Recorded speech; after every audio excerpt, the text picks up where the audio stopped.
ఈ యొక్క తెలుగుదేశం పార్టీ నుంచి వీడాల్సిన పరిస్థితులు అంటే చాలా అవమానకరమైనటువంటి ఇబ్బందులు కలగజేశారు ఇక్కడ. నేను పార్టీకి 2 సంవత్సరాల పాటు అధ్యక్షునిగా పనిచేశాను.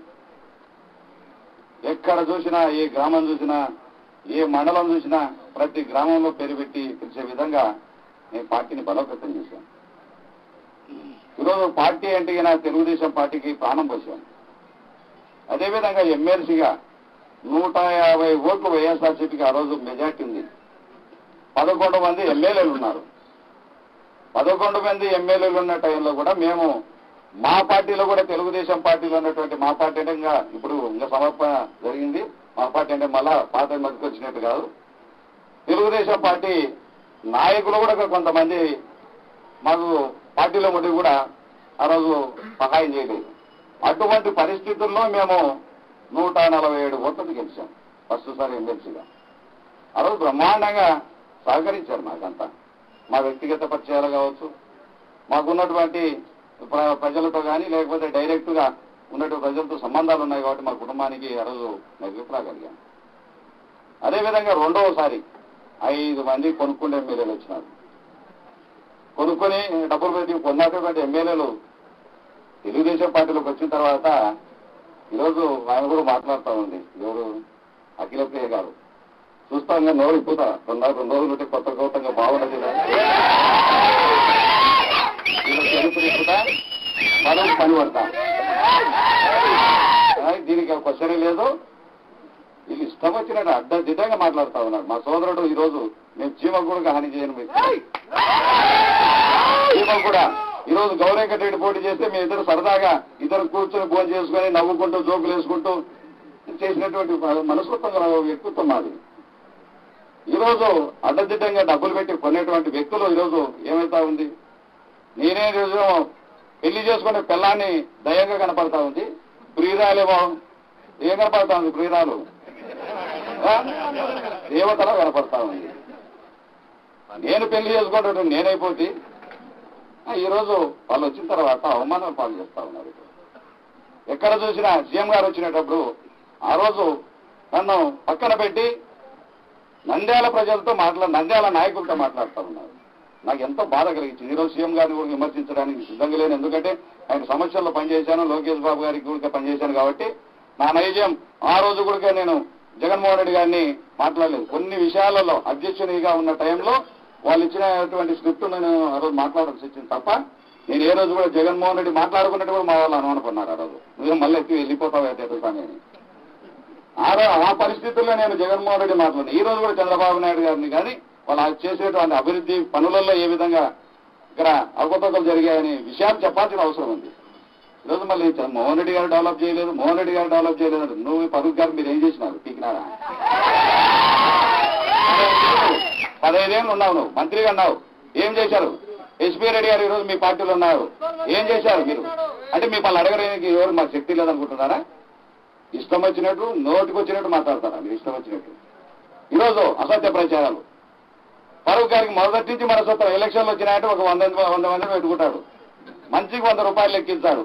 టీ షాపులకు అడిగితే దుష్ప్రచారం చేయరా అని ఆయన 100 మంది సాయిబులు పెట్టి ముస్లింలు మా సోదరులను అందరినీ పెట్టి కొంతమందిని పొద్దున్నే చెబుతాడు. టీవీలకు పెట్టి అక్కడ హోటళ్ళ కాడ ప్రచారం చేయండి. శిల్పామోహన్ రెడ్డి బామర్దులు ఆ నుంచి తొప్పినారు. చక్రపాణి రెడ్డి సిరిసాల పద్మనాభని చంపినాడు.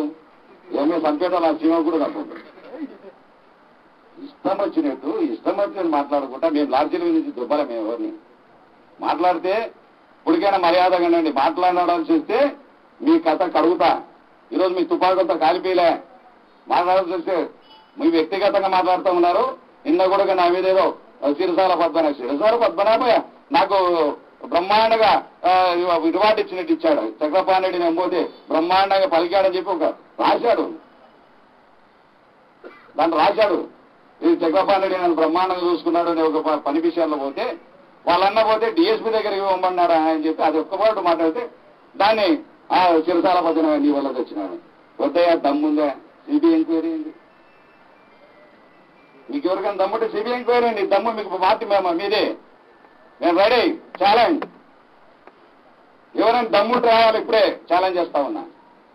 మనసుకు నొప్పిని కలిగే మాటలు దయచేసి మాట్లాడదు. వ్యక్తిగత విషయాలు మాట్లాడితే అడ్డదిడ్డంగా మాట్లాడతాను. నేను కూడా ఇష్టం వచ్చినట్టు అడ్డదిడ్డంగా ప్రచారం చేసుకుంటా.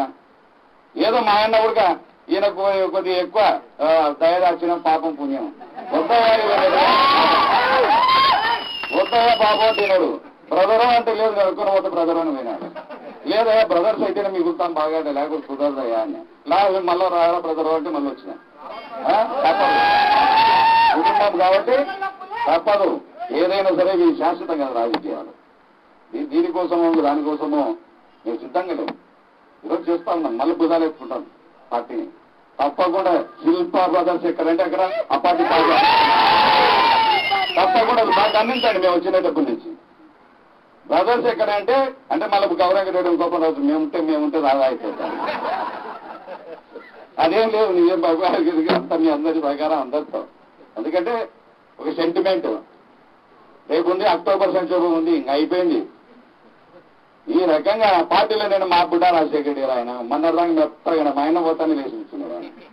బయటికి పోతానే ఆయనకు రెక్కలు వచ్చినాయి. ఇప్పుడు మొన్నదాకా సగం మంచుకున్నామన్నా సగం మంచుకున్నా అభివృద్ధి సంక్షేమ కార్యక్రమం. ఈ సగం లేదు గీగం లేదు అంతా నాదే అంటున్నాడు. ఆయన కూడా పెళ్ళగా నన్ను ఇంకా మాట్లాడుతూ వీళ్ళల్లో ఇట్లా చరిత్ర సంచులు ఎందుకు పోయినాయో చెప్తా. సంచుల గురించి కూడా మాట్లాడాలి. ఈరోజు నంద్యాల ఓటు వేసినారంటే నా దగ్గర దరిద్రం ఉండదు. సంచులు తీసుకుంటే ఓటు వేసి ఎవరి మీద గెలిచినారా వీళ్ళు? ఈరోజు నన్ను అనొచ్చు, నువ్వు ఎవరి మీద గెలిచినావా? తెలుగుదేశం పార్టీని గెలిచి నువ్వు పెట్టబోతున్నావా? అసలు చాలా పేరు పెట్టుకుని తిరుగుతున్నా రాజీనామా. రండి కమాన్ అందరూ రాజీనామా చేద్దాం. అందరూ రాజీనామా చేద్దాం. రాదు మరి కమాన్ దేనికేం రెడీ.